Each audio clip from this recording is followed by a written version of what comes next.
drivers that cause, like, you know, racism or homophobia or transphobia and stuff like that. And I'm the type of person where I'll call someone out on their BS, like flat out.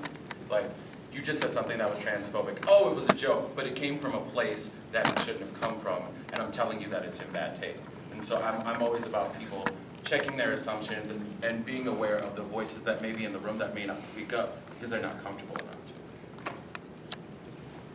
And I'm a really big. And you know what, since we're here, let's introduce Paul Charles. He is the gay comic geek. Hello. So go ahead, Tony, let's get started. All right, so our first question for the panel is, what pop culture characters were the reflections of you growing up, and why did they inspire you, and why did you take them to heart so much? Let's start with you. Okay, well, the first comic book character that I was obsessed with was Storm. And the reason it was Storm is because I really wanted snow days. I lived in New York, and yeah, and she could totally give me snow days. But so X-Men was sort of my entrance in. And it's funny because I was just thinking about yesterday how sort of diverse X-Men was. And I didn't realize that, except for Star Wars, that there was only supposed to be like one lady in anything. And it's funny that that particular group has been one of the only groups that's been on the big screen that's shown a lot of different people. Because what you were saying about like casual, you know, sexism, racism, transphobia, it's a really interesting thing. I mean, you could even talk about the Black Widow being a slut and a whore, why that's casual sexism, but we'll get to that. But yeah, so it was Storm for me. And Princess Leia, of course. You know, pew pew. Josh. Man, it's one of those all roads lead to X-Men. Yeah. I'm a huge X-Men geek, and yeah, my formative years were spent like completely obsessed with them, and the idea of being a weirdo and having a found family, and you know, having something strange inside of you, it's so poignant, and so it's such a great, you know, element that it struck such a chord. It's not a surprise that so many of us weirdos connect with it. Air high five. So what of all of them, Richter was my favorite, and he eventually came out. Who knew? Jay? I'm wearing mine. I always loved Star Trek. I loved Uhura. I really, really, really loved Geordi.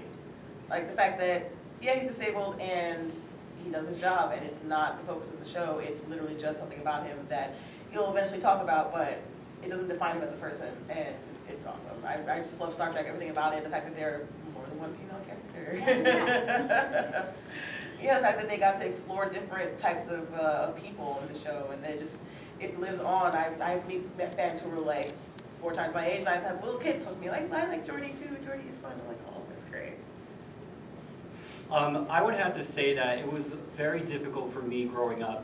As a kid, there were not that very many gay characters out there. A lot of the times in comic books and film and TV, they were either treated as a punchline to a joke, like a super flamboyant guy with a purse falling out of his mouth, or it was, stories about sexual deviance. A lot of the times back in the 80s, like people equated homosexuals to child molesters or rapists. So when I saw gay characters start to emerge, I really grasped onto them. Like for instance, I don't know, has anybody watched Xena Warrior Princess? Yeah. All right, there was this one episode called Stranger and Stranger.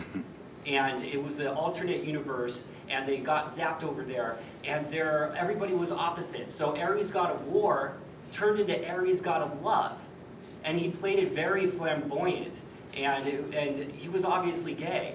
And I loved him so much. I wanted to dress like him for Halloween, like so bad as a kid. And I wanted my mom to make me the costume, but she started making the boots. I didn't tell her what it was, and she just started crying. And she said, "I can't let you wear this." And I was like, "Why?" Because they look like, go-go boots. They look, it'll make you look gay. And I was crushed. So I ended up doing an Angel of Death or whatever, just to, I was all goth and stuff, and I was like, fine, I'll just do this. But fast forward to last year, I went to XenaCon, and I had the costume made, and I wore it. And it meant a lot to me. And not a lot of people knew who I was because it was just 2 episodes, but you know, that was the reflection of me at the time. And just to, you know, segue that, because I didn't have a lot of characters to connect with, I related to female characters. You know, I latched on to Emma Frost from the X-Men, the Pink Power Ranger from Mighty Morphin Power Rangers, and you know, those types of characters. And I was made fun of for loving them. You like the Pink Ranger? It was a lot of bullying, a lot of being beaten up for liking what I like.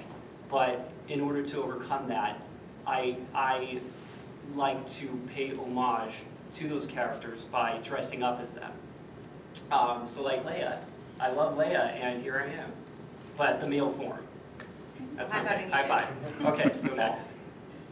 Well, anyone who follows me on YouTube knows that my favorite character of all time is Tim Drake, the third Robin. And he's literally the first character that I started reading and getting into. And at the time when I got into comics, I thought he was the definitive Robin. I didn't realize there were 2 Robins before him, or 3 if you count Carrie.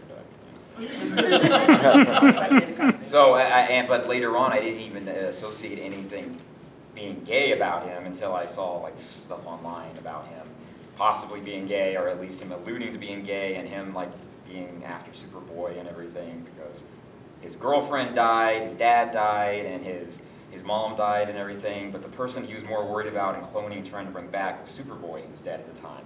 So everyone was like saying, well, why is he so obsessed with Superboy? So I mean, it was just something that kind of added into it, but I actually related to Tim Drake to so much more. I never really looked at the gay aspect to comic books and things like that until much later, and only because I only felt like society made it seem as though like you're supposed to only look at the heterosexual aspect of everything.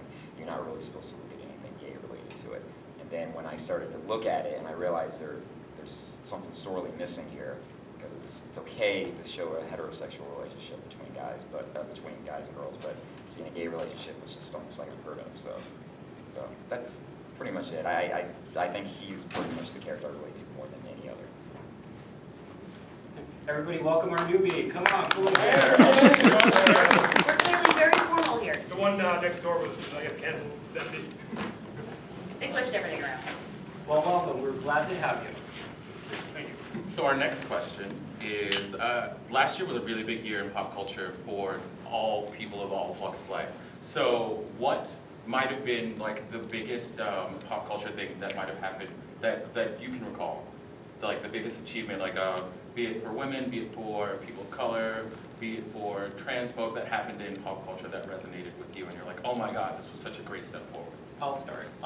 This has been a huge year for LGBTs, especially the trans community. But in this past year, we have seen the first gay characters in Star Wars. They announced that there's going to be a lesbian character. They announced, or they made a gay Mortal Kombat character. Mortal Kombat is the most heterosexual, like homophobic, you know, fatality, we're gonna kill everybody. You know, it's a dude game. And they finally broke the barrier down and said, we can have a gay character in this. In addition to that, Dorian from Dragon Age, or Dragon Age Inquisition, one of the best games of last year, featured a gay character as a main character, but in the past, you were able to romance men, but they weren't gay per se. But Dorian was strictly gay, and we followed his storyline through the game, and I won't give you any spoilers because I was just about to. But, I haven't either. but you know, it was very powerful for me to watch that, because that Dorian was the reflection of me that I needed when I was a kid. And now it's here. And it's here for gay boys and lesbian girls and bisexuals and transgender. It's been a major accomplishment in the industry. I think for me, it's been a really up and down year. So obviously it's amazing that we're getting a Wonder Woman movie, that we're getting a Captain Marvel movie, that we have Ms. Marvel. All of that is amazing. That Kathleen Kennedy got on stage and made a big deal about the fact that there's going to be more women in Star Wars. I mean, I started my site a year ago because of the initial casting announcement and how there was 1 new woman and 7 new men, which has since changed, and that's awesome. But I think for me, this is a really strange way to say this, but Gamergate. Because I went through online harassment you would not believe, rape threats, death threats, pretty much daily, doxing, 4chan targeted my site. I had to have a discussion with my boyfriend about whether or not we got home security, because people were threatening to break into the house and attack. Explain Gamergate a little bit. Oh, Gamergate. Okay, so Gamergate basically started where a female game designer broke up with her boyfriend, and he decided that he was going to post nude pictures of her, tell people where she lived, tell people to go after her. 4chan as a website, which I don't know if you know 4chan, but don't go there. Revenge porn? Pretty much, yeah. But they were trying to make her kill herself. And Adam Baldwin from Firefly was very much participating in this. And what it turned into was a discussion about whether or not it was ethics in game journalism, which you can definitely have a discussion about, having covered games for a long time.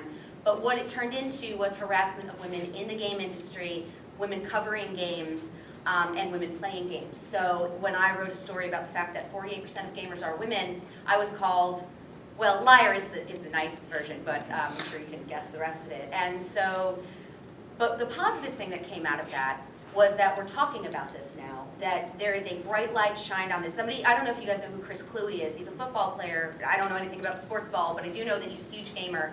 And he went online and called them out and said, listen, you guys are targeting women. That's what you're doing. You're not talking about ethics in game journalism. He's like, go ahead and dox me. My information's out there. You put my address online, and no one did it. He said, you know why no one did this? Because I'm a man. So, but it really has spurred people on to talk about this and why there's such a backlash against pretty much every, I'd say minority, but women are 51% of the population, so we're not really. And then you have positive things like Assassin's Creed, which really didn't have playable women. There was an outcry about that because the game developers said, it's too hard because we'd have to draw boobs and stuff. And there were people who were so angry that they just released the new announcement for Assassin's Creed Syndicate, and you play as a woman. So It's not the default character. She actually helps train the main character. Yeah. But it's a step up of nothing. there's It's lady improvement. parts in the Yes. game. That's good. And it wasn't that hard after all. No, I know. No, nobody died in the glitter bomb. Not yet. Fine with that. Oh, you had mentioned Dragon Age Inquisition. I love that there's also a trans character in the Yes. game, and Kreb is a wonderful, and voiced by Jennifer Hale, who does Shepard in Mass Effect. So yeah, everyone by Dragon Age basically. Yes, that it is a prime example of diversity in pop culture. Okay. I'm a huge fan of Kamala Khan, Ms. Marvel, the new young teenage Muslim girl that Marvel's putting out. And I think she's awesome. I think they're doing a great job with it. I love that. I think it was in LA, there were these bus ads that were very anti-Muslim, very incendiary, negative crap that was being put on buses, and people started decaling or spray painting pictures of her over them. And I think it's awesome. I think that they are, they've created a new icon who represents so many people, I feel she's important overnight. And I think she's going to be around for a long time. I think she's, #1 best-selling comic on Marvel.com for 6 months in a row. I sell prints of my own artwork, and I have a new print of her, and the last con I did, it was one of the best-selling prints that I had. And so, I don't know, maybe feel good about the world. I like Miss Marvel, I really do, and I like the fact they made her a Muslim too. I'm bugged about her powers. I feel like Marvel gave her the short end there with her powers. It's fine. I mean, we can deal with it. You can't. Everyone has to have different powers and stuff. They can't duplicate things. But it just kind of bugs me that this is one of the icons of Marvel, and they gave her not that it's bad powers. It's just that I want her to be someone who could literally go head to head with some of the other major supervillains and superheroes out there. So that she is like Miss Marvel. She is a badass. She's Does a everybody know what her cosmic. powers are? What? What are her powers? Yeah, see. Well, see, the manipulation power of her body and everything. She, she's got the power. Do you guys read one? Anyone here read? Okay, the Terrigen mists and everything like that when they came through. They gave power. Okay, I'm not going to go into the whole how they're replacing humans and everything. That's a whole other topic altogether. But it's she can manipulate her body and everything like that to either grow, shrink, and it's almost to me she's like Plastic Man. you know? Or It's Mr. like, Fantastic. or Mr. Fantastic, yeah, I suppose so. But it's like, it's okay. I mean, I just... She's young, she's still learning how to use them. Yeah. I feel like she has the Well, I potential think of her to as be like invincible Luffy for from that One power. Piece. I think of her as Luffy as One Piece. You know, like I don't know if anyone watches One Piece or reads it or anything, but that's how I think of. Anyways, what I was going to discuss was, okay, I talk about porn a lot online, a lot, and there's always a huge stigma against any actors who deal with porn. And anyone who's actually like participating in it, like they're drug users, they're doing it because they're at the end of their rope, they have no other choice. And this past year, a few different directors, one of which was Jason Mark, Michael Lucas, Tony DeMarco, they all started blogs and they started like actually interviewing and talking to a lot of these actors who participate in this. And many of these actors, they're not at the end of their rope. They're doing this either because they enjoy it or just for extra income. There's this one guy, his name is Blue Kennedy. He's a pilot. He actually like works for American Airlines. He makes a lot of money. He did porn just because he wanted to do porn. He's not a drug user or anything like that, and I actually like the fact that these guys are actually trying to show that all of these people are real people, and they're not like the stigma that they had like back in the 80s and 90s, and all these movies where they show all these porn actors where they're so far down in society and they're looked down on. And I do a lot of videos to talk about all this stuff too, and I try to show that these are just regular people. These aren't like the people to be looked down on, because everyone, well, I'm not gonna say everyone, but a good percent of the people who have internet look at porn, but no one talks about it. Everyone says like they, you know, I don't watch that, I don't do that, but you know, a lot, especially guys. I mean, you look at porn and you do, but for some reason, you know, talking about it is bad. Jay? Oh yeah, well this was a great year for diversity in television. Like, what was it, 7 of the top 10 highest rated shows had either a female lead, a black lead, a gay or trans lead, and it was awesome. That they have no excuse to not have good diverse casting, because Scandal, How to Get Away with Murder, Empire, The 100, like all these shows did really, really well, and they all had unique plot lines. They were just really fun to watch. Orange is the New Black. Oh yeah, well I was gonna get to that one too. I mean, Netflix doesn't have the same type of ratings as TV does, but obviously the show is extremely popular, and Netflix is really happy that they decided to bring on more episodes. So yes. Oh damn it, I was gonna do that one too. There's so many. To go back to what Paul said, which actually is an awesome segue because of who you are. A lot of what the panel you guys do are like writing or videos, or you create like these things that go out in media.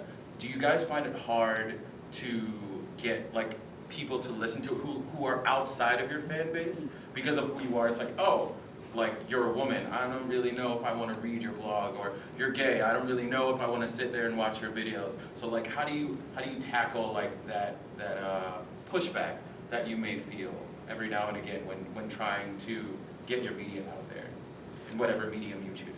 Well, I know for me, my site, half our readership is male, so it seems like I'm getting a lot of positive feedback. But generally, you know, if you've been on the interwebs, you may have encountered some trolls, and I get that a lot. I've been doing this for a long time, so I have a pretty thick skin until we get into the death threats, and then I'm really not cool with that. But I will generally try to talk to them, which I know you're not supposed to do.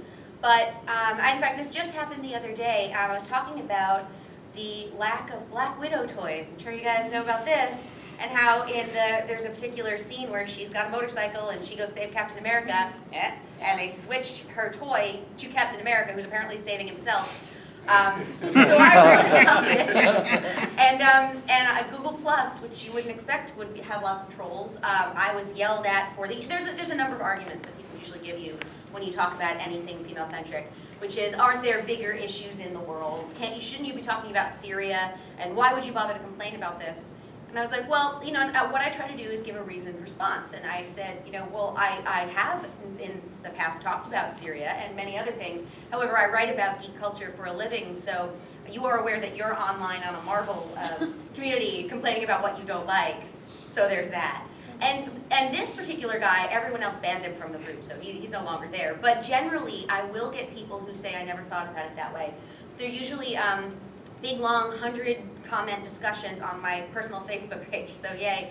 But a lot of people will say, well, I actually thought about this all day, and it happened 7 times the other day in that thread, And one in the thread, I don't know if you saw the Star Wars shirt that looked like a yearbook photo, and Princess Leia was most likely to be rescued, which, by the way, she's the least likely to be rescued. It's Luke who's the most.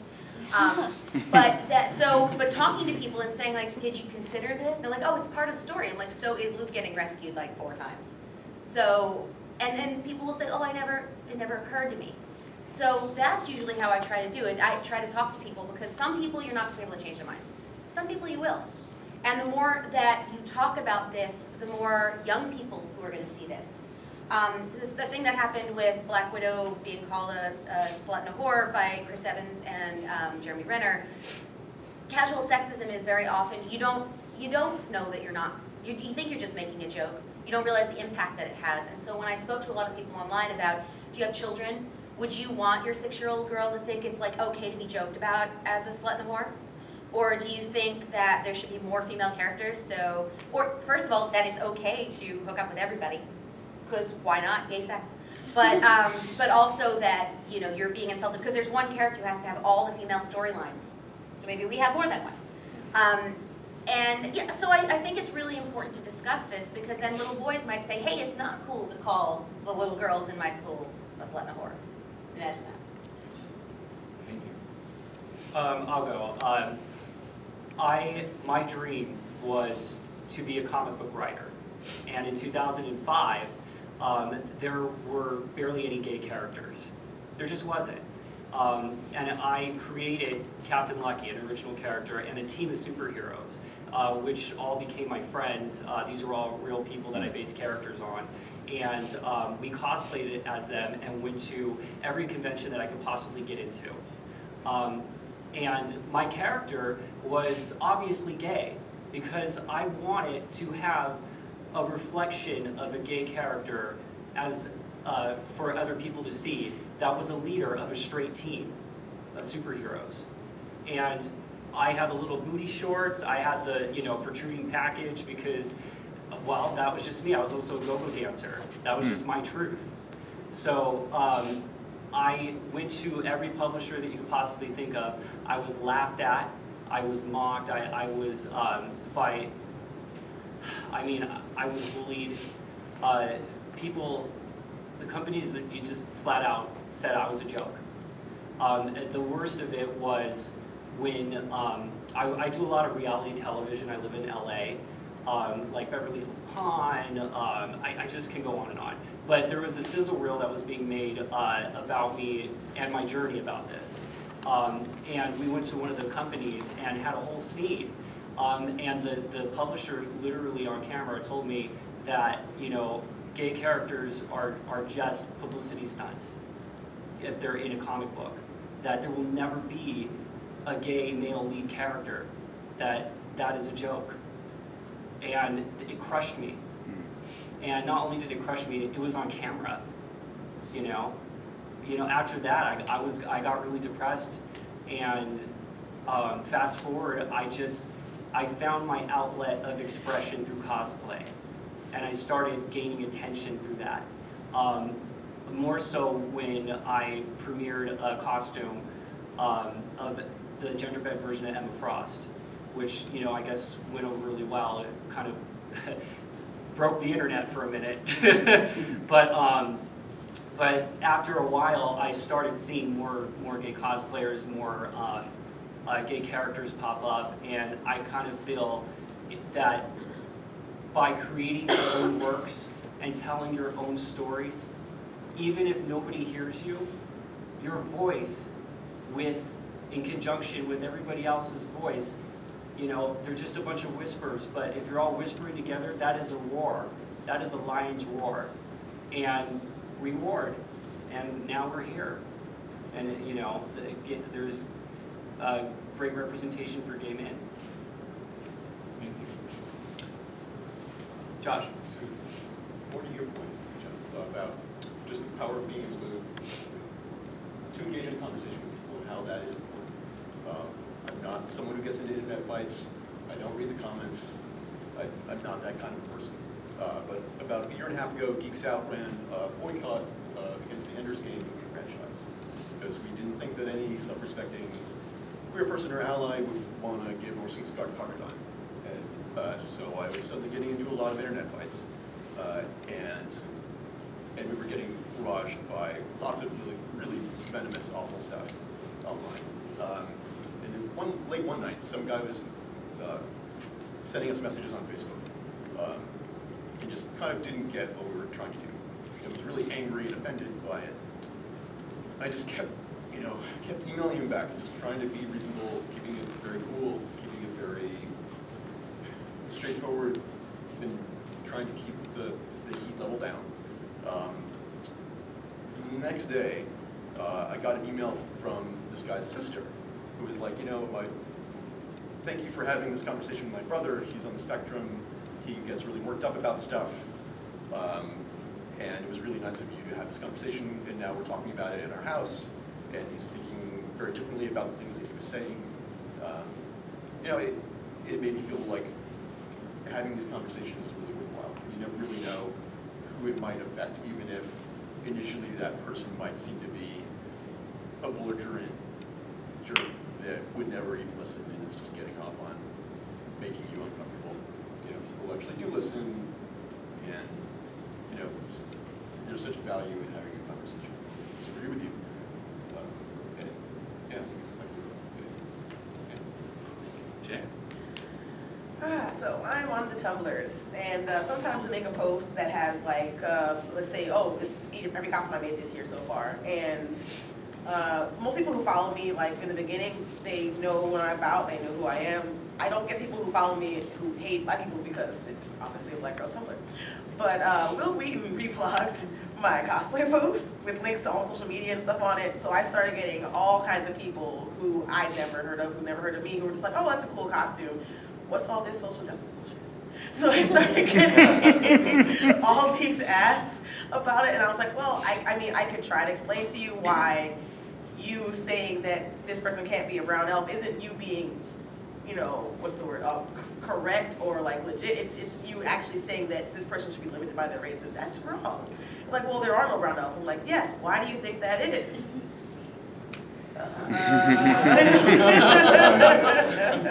I mean, if you're going to acknowledge the fact that sometimes racism can affect fantasy works, you can also say that there's no reason why you have to tell a child who's black that they can't be legalized. Like, if you think it's wrong for you to say it to a little kid that they're allowed to imagine that they can be anything, at what age does it become appropriate for you to start policing people's imaginations? And I actually had to publish that ask, because I think people should see the answer to this question, because it made them really think about, wait, why am I saying this?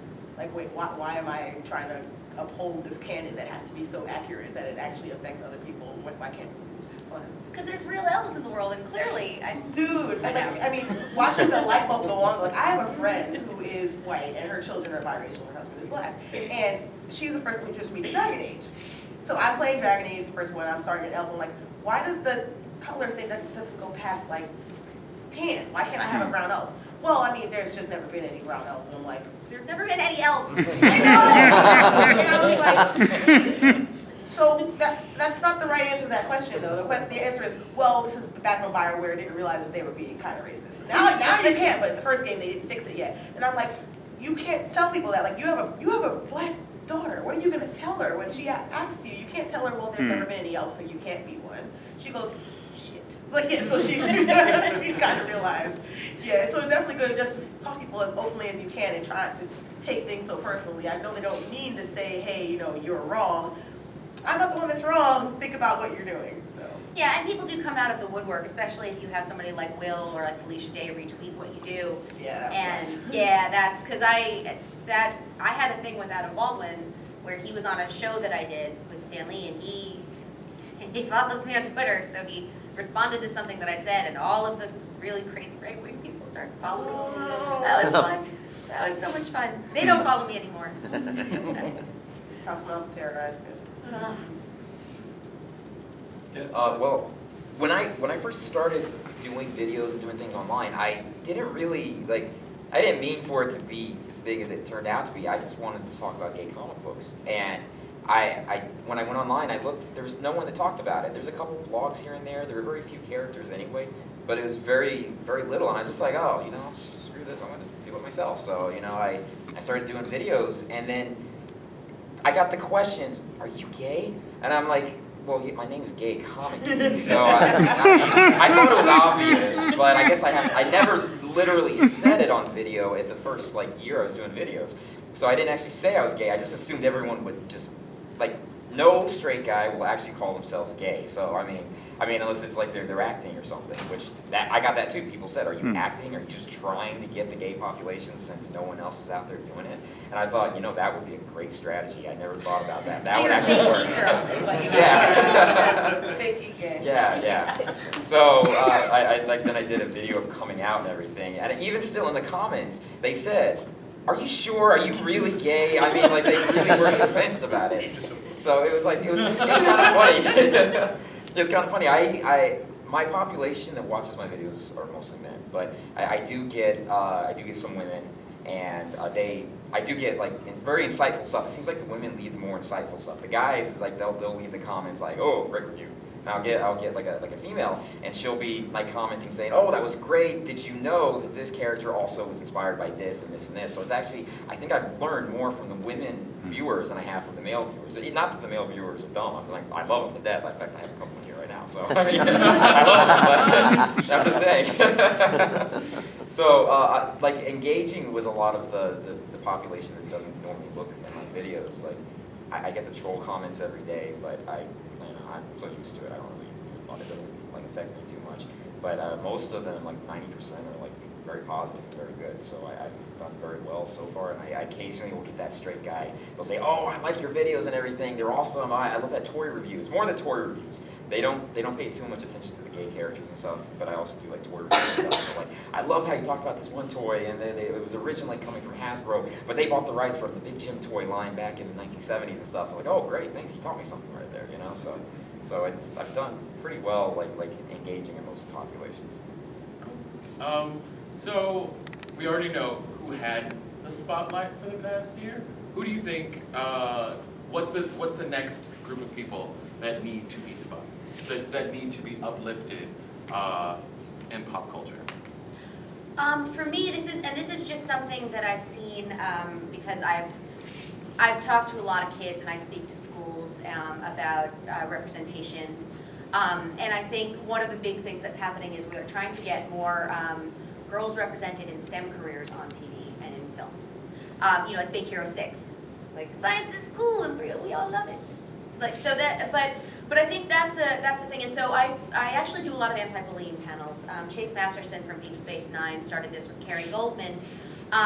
About 5 years ago, her daughter was in first grade, and she was bullied for having a Star Wars water bottle because that was for boys. Now, you're getting a lot of people talking about girls playing with traditionally boy toys, which I always did, so I don't really get. But what you're not hearing is about male children who want to play with dolls or who want to, and so I think one of the big things that's coming next year are discussions about what sort of products we put out there and how that affects children. About how and I don't have kids, but this is, I have a niece and a nephew, and I think this is really important, and about taking away gender markers in stores. And I think that's a really, really big thing because... Just to add to that, Amazon just announced that they took off that category. There's no longer boy toys or girl toys. Yeah, and I know my mom was saying, well, that's supposed to make it easier for the consumer. And I was like, you have a niece who loves Spider-Man and a nephew who loves Barbie. Do you realize this? And she's like, yeah. Because, and why do you think everyone keeps saying, oh, well, this toy is for boys or this toy is for girls? It's because we're told that that's what they're for. And when I wanted a race car set when I was a little kid and a science set, nobody wanted to give them to me because they weren't for girls. So, and I think it's a really important discussion to have because we are talking about this, and I just ran another story on my site about a little girl who was told that superheroes are for boys. And when we keep putting out toys, and there's no Black Widow is 5% of the Avengers toy line. In the Avengers set, she was replaced by Ultron, who is an Avenger now apparently. So I think that's one big discussion we're going to have this year. Right now, I believe that the spotlight is heavily on the trans community, especially with Bruce Jenner coming out and whatnot. But for the future, I really think that bisexuality is going to take the forefront, surprisingly, because the truth of the matter is bisexuals are looked down on by the gay community. Because, oh, you're not really bi, you're just gay. That's what gay guys say to bi guys. But Bisexuals actually exist, and they should be taken seriously. It's okay for a guy to want to have sex with a girl or a guy, and I think that there should be more acceptance of that. Just recently, when Iceman came out in the X-Men, the first thing he said was, "Maybe I'm bi," and Jean Grey was like, "Not really." It's like, come on. That's just like, if you are a bisexual person and you come out, you hear that all the time, and it's obnoxious. And I was really frustrated to see that trope rearing its head in the X-Men, where everyone should be cool about that sort of thing. Yeah, so I think there's definitely a lot more discussion about bisexuality. Yeah, that's still worse. Literally a telepath telling you you don't know your own mind. Yeah. I'm still processing it. I think I would love to see more exploration in stories and comics about kind of gender fluid people and people for whom labels don't really work as easily, and who are owning that. And I think that's super interesting and it hasn't really been explored very much. And yeah, but I'm looking forward to that. As much as I think that there will be more bi characters, there are some trans characters that are popping up in video games, comics, and it's great. And I'm glad we're having that conversation. But I think, at least when I observe younger people and how they express queerness, it's often a lot more ambiguous than the labels that I was kind of brought up to use in black people. And I would like to see that explored more and that it becomes more part of the conversation. Just to add that really quickly, a lot of when advances are made with sexuality in the public eye, it's usually the women that are the first that are seen, like lesbians. There's lesbian kisses on TV, and then that, the shock and awe of that, and then it became okay, and then there was more lesbian characters. Women are the ones that push this forward, because men can look at that and be okay with it for a minute, and then, it's going to be the pansexuals. A lot of women have been popping up saying, I'm not bisexual, I'm not gay, I am pansexual, which is I can have sex and I can love anybody with any gender or any race. It doesn't matter. And that came to my mind because that is going to be popping up to the forefront that not a lot of people know. But a lot of cosplay women, for instance, I know are popping up as pansexual. So you're going to be hearing that word a lot over the next year. I think everything you guys have been saying so far is just something that we all want to see immediately. Well, because seeing something on TV or in a comic book, it kind of leads you to accepting it a lot easier. Like when I told my mom I was bi, she was like, "Oh, honey, I've seen Orange is the New Black. It's okay, just don't go to jail." It's very nice. So yeah, I feel like seeing more people with disabilities in like roles that are positive that don't lead to them dying in a ditch or something will be really nice. To not have them be put into the fridge, to like have them actually being a protagonist or even an antagonist, because people don't really know what to say or do when they see someone who's disabled. Like you get the weirdest comments. Are you tired? No, I'm just trying to go to work with everybody else. Like, so I would love to see that more, and I love that like Gail Simone, for example, writes really great characters. If you read the movement, like Vengeance Moth is one of the superheroes from the movement. She uses a wheelchair and she kicks ass. She's great. So I'd love to see more characters like that. I'm not sure. Everyone's pretty much touched on things that I kind of like, and the whole pansexual thing too. I wish everyone was like Captain Jack Harkness from Toy Story. I mean, it's like he has it perfect. I mean, he has sex with whoever he likes, and doesn't matter about race, species, doesn't matter about like gender, and it's who he is. And I would actually like to see more stuff like that, and I really hope that that is something that a lot more people are starting to identify with.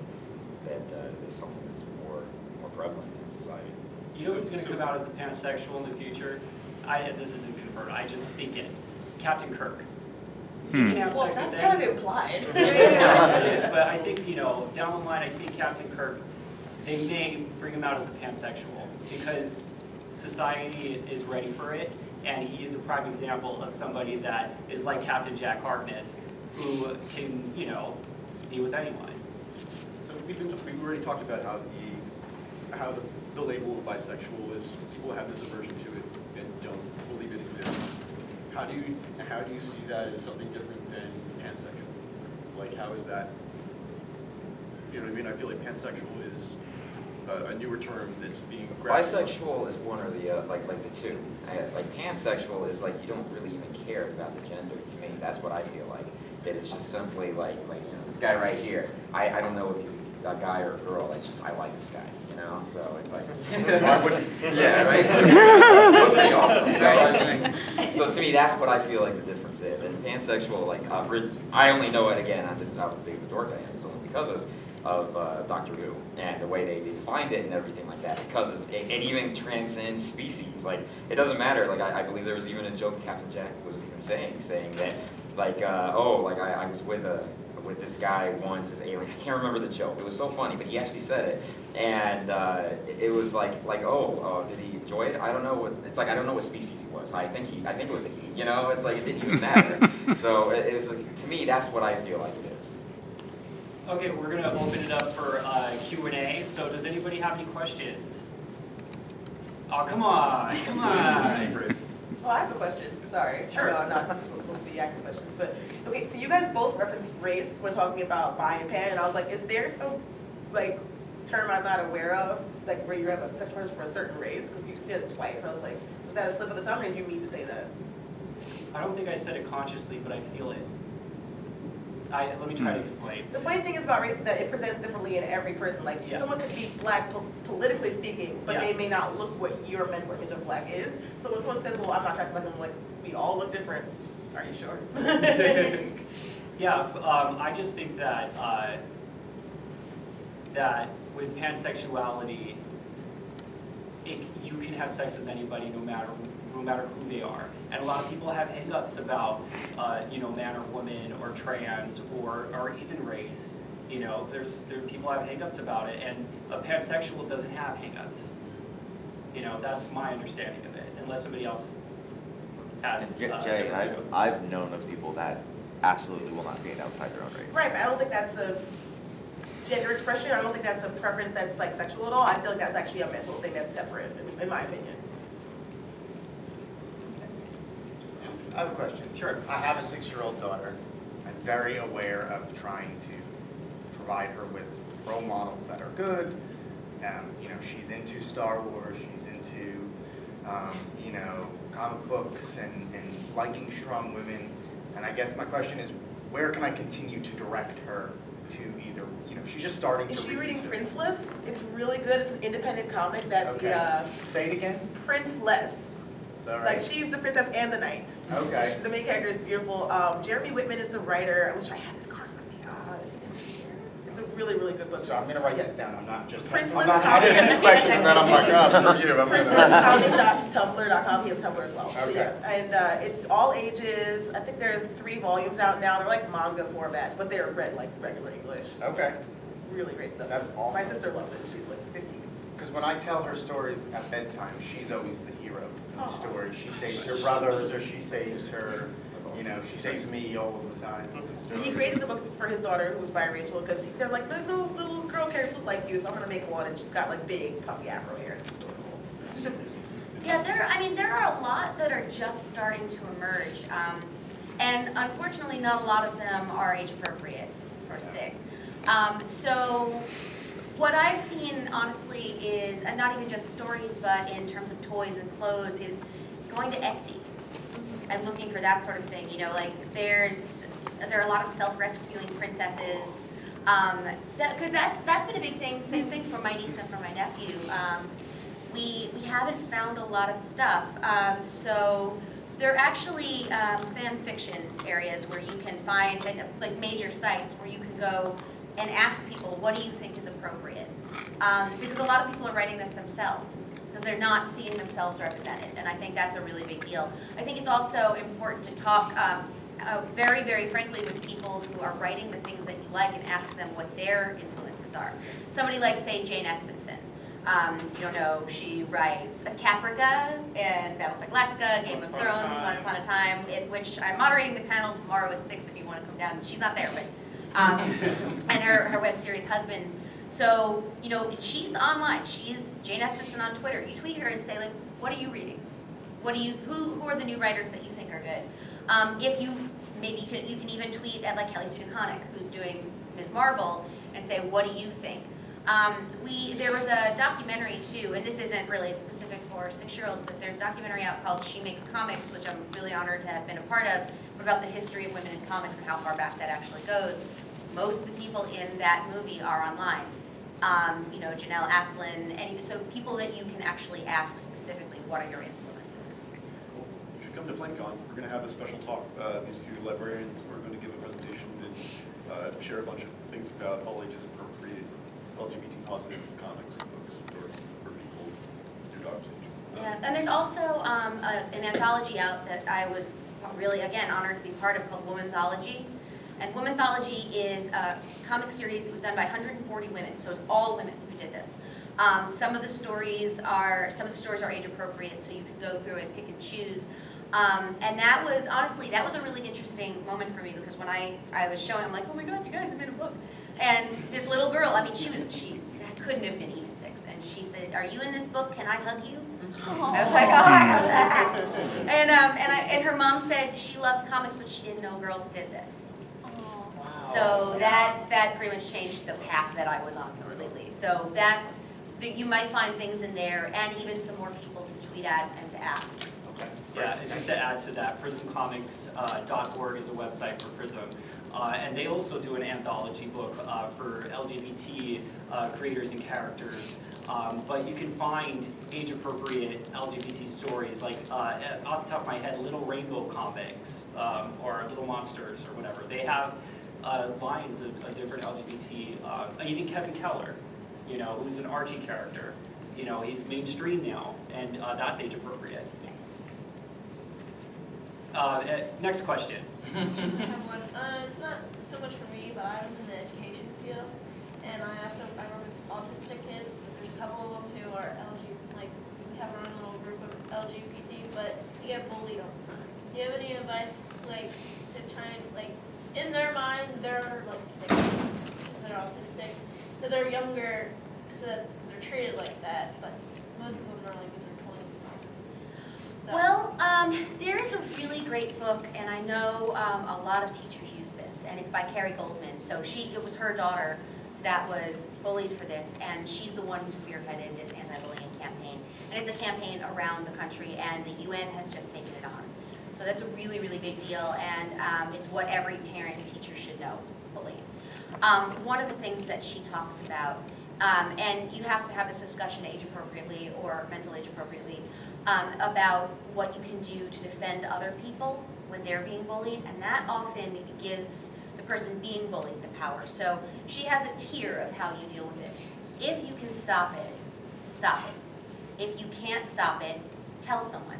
If you don't feel comfortable telling someone, because you don't always, then you find the person who's been bullied afterward and say, listen, I know I couldn't do anything to help you then, but I can do what I can now.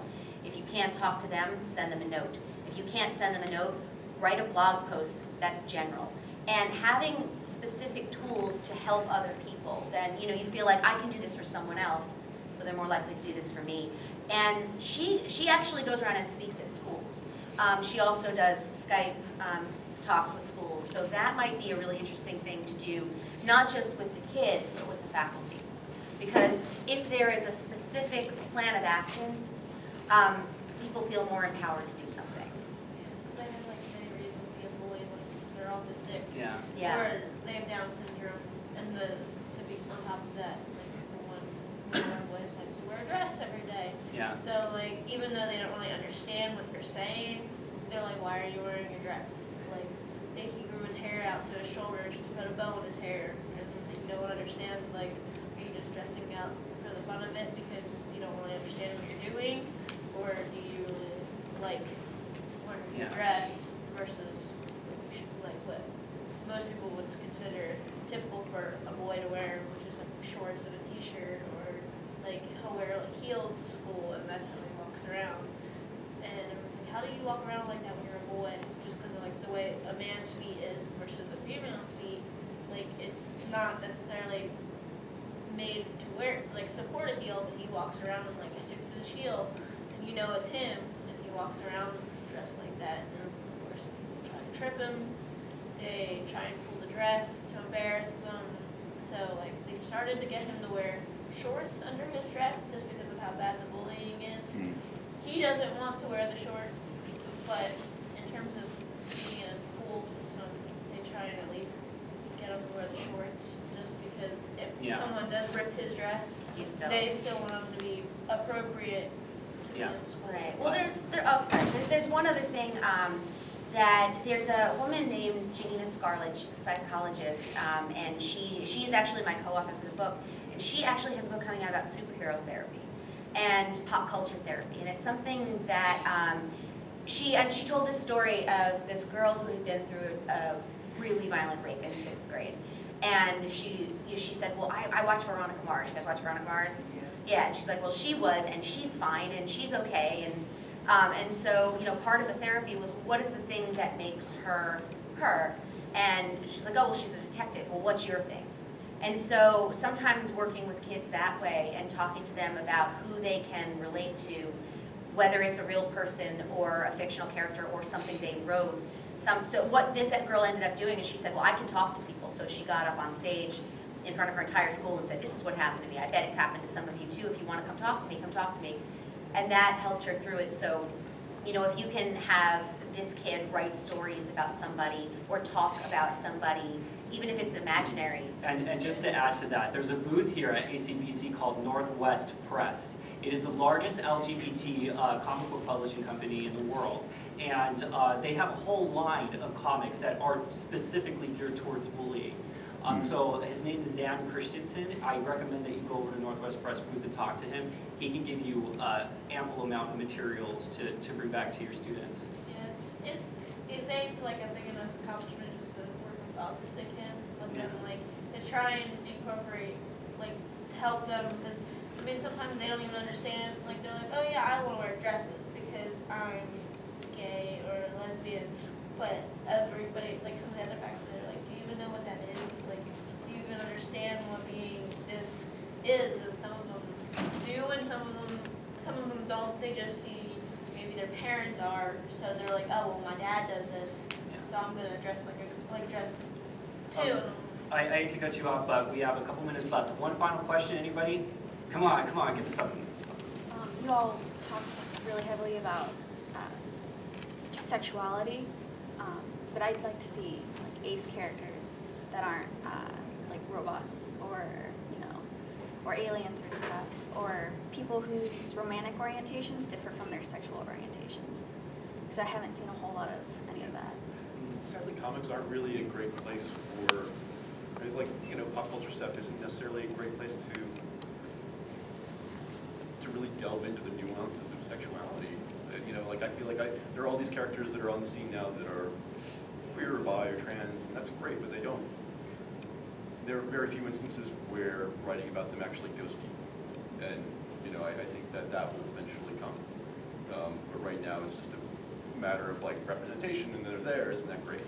But, the mediums, at least for me, the comics medium that I'm a fan of, is so limited and is so burdened with the needs of franchises and crossovers and events and things like that, in terms of romance or deeper character traits, being, the complicatedness of anyone's sexuality, that really doesn't get a lot of screen time. It would be nice. I certainly would like to see a lot more detail given to characters. Okay, just some closing statements.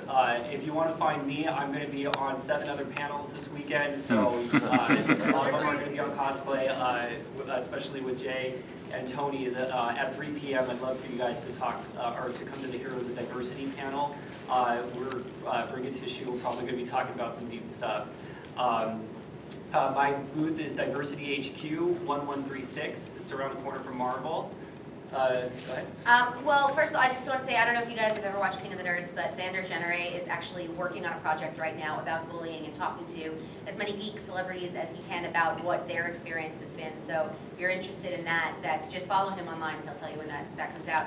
I'm going to be on the fan fiction panel with Chris Gore at 2 today. I will be signing and selling t-shirts for Legion of Leia, either at your booth or at a table that has yet to be numbered. But I'm at Jenna Bush on Twitter, BUSCH, like the beer, not the president. So if you want to find me or get a shirt, just tweet me and I'll tell you where I am. I'm doing a panel for the Film Fest tomorrow at 11. I'm doing one at Sunday at 11, and the Once Upon a Time panel is 6 tomorrow. I was going to introduce Stan Lee, but he's not here. And the book's coming out October 6th, so you can pre-order it now and watch Most Craved every week. And go to Legion of Leia, because Yeah, it's awesome. thank you. I think so. I'm going to be on that panel with Chris and Tony later on today. Let's see, I'm going to be in the Geek Fashion Show tonight at 7 in the hall somewhere, I'm sorry. Tomorrow I'm going to be on the Sexuality and Cosplay panel. And I'm at booth 1630 selling some cosplay prints to raise money for Housing Works, which is an awesome nonprofit that helps people with HIV positive get housing. And I'm trying to think what else. Oh, I'm also selling some cosplay props. If you need a Power Ranger helmet, lightsabers, some corsets for Satana cosplay, check out my booth. Well, I'm here helping promote FlameCon, which you'll be able to find out about at Diversity HQ. I'm also here with my own art hat on. I sell prints called under the name Mod Hero. It's booth 932, which is right around the corner from Diversity. So yeah, come say hi. I'll be there all weekend talking my wares, and we'll talk. Paul? Are we at a booth 1628? Right. And I'll be at a couple other panels too. In fact, I'm moderating the panel at 3 o'clock, so yeah, go ahead and be there. And find me online, anywhere. I literally just type in Gay Comic Geek And he pops up. like lots and lots of places, so just... Okay, everybody, thank you so much for coming. I'm very happy to see all of your wonderful faces. Happy ACBC. The rest of the weekend is going to be a blast. Everybody, make sure to go to Club Cosplay Saturday night, too. It's going to be off the hook. Fine.